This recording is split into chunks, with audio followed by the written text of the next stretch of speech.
The Suryavanshi laurels. The peerless Brahmin paragons. ब्राह्मणों की 9 कुरियां होती हैं। नंबरवार पढ़ाई पढ़ने वाली। There are 9 categories of Brahmins who study number wise. जो अव्वल नंबर कुरी के ब्राह्मण बनते हैं, प्रत्यक्ष होते हैं, वो अव्वल नंबर राजाई की स्थापना करने में, कराने में बाप के मददगार बनते हैं। Those who become and are revealed as the Brahmins of the number 1 category, they become the helpers of the Father in establishing and enabling others to establish the number 1 kingship. उस पहले ग्रुप का नाम क्या है? What is the name of that first group? उस कुल का नाम क्या है? What is the name of that clan? Suryavanshi कुल। Suryavanshi clan.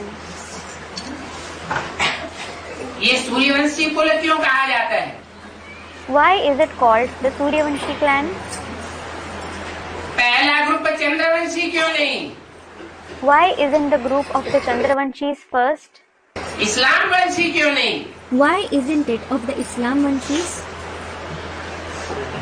क्योंकि ज्ञान सूर्य शिव से जब धरा पर आता है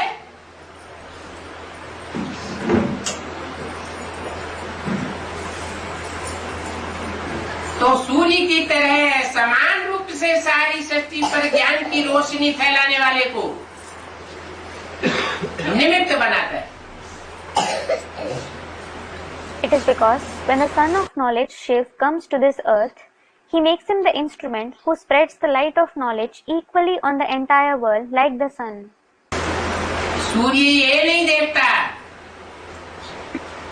ये पापी है, इसको प्रकाश नहीं देना है। The sun doesn't see, he is a sinful soul, I shouldn't give light to him. ये पुण्य आत्मा है, इसको प्रकाश देना है। He is a noble soul, I should give light to him. समान रूप में सबको मौका मिलता है। Everyone receives an equal chance. ऐसे ही In the same way, Shiv जिसे कल्याणकारी कहा जाता है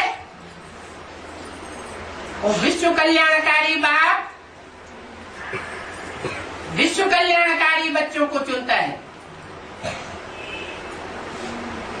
और उनके द्वारा ऐसी श्रेष्ठ स्थापना कराता है जहाँ राज्य जैसी कोई बात होती नहीं है, राजाई करने वाली बात नहीं होती है। Shiv, who is called beneficial, that world benefactor father, chooses the children who benefit the world, and he enables such an elevated establishment through them that there is no question of kingdom or ruling. सब आत्माएं प्रजा वर्ग की होते हुए भी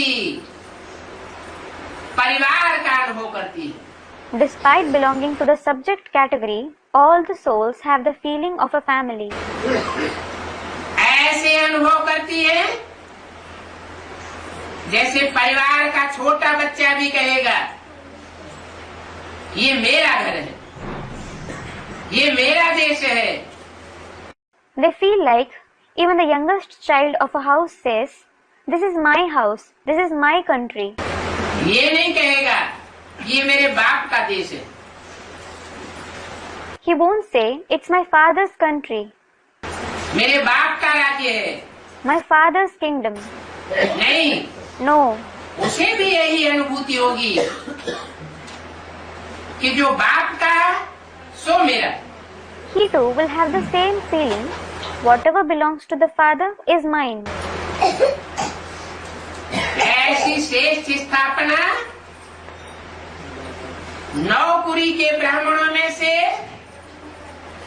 पहली कुरी के ब्राह्मणों द्वारा होती है। Such elevated establishment takes place through the Brahmins of the first category among the 9 categories of Brahmins. उनके लिए निमित्त बनता है सूर्य। The sun becomes instrument for them. वो है निराकार सूर्य और वो है साकार सूर्य। He is the incorporeal sun and he is the corporeal sun. आसमान में है जड़ सूर्य, There is the inert sun in the sky. और इन धरती के सितारों में कोई एक आत्मा है, चैतन्य सूर्य। And there is one soul among the stars of the earth who is the living sun.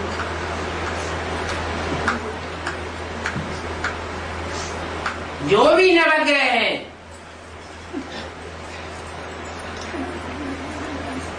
वो सब उस सूर्य से रोशनी लेने वाले हैं। All the 9 planets receive light from that sun. Brahma के द्वारा जो ज्ञान दिया जाता है, वो कोई की बुद्धि में गम्य नहीं होता। The knowledge that is given through Brahma isn't accessible to anyone's intellect. उस ज्ञान को शास्त्रों में आगम कहते हैं। That knowledge is called agam, that is inaccessible or unfathomable in the scriptures. उसकी गहराई में कोई घुस नहीं सकता। No one can go into its depth. गहराई में घुसने के लिए निमित्त बनाता है ज्ञान सूर्य, चैतन्य ज्ञान सूर्य को।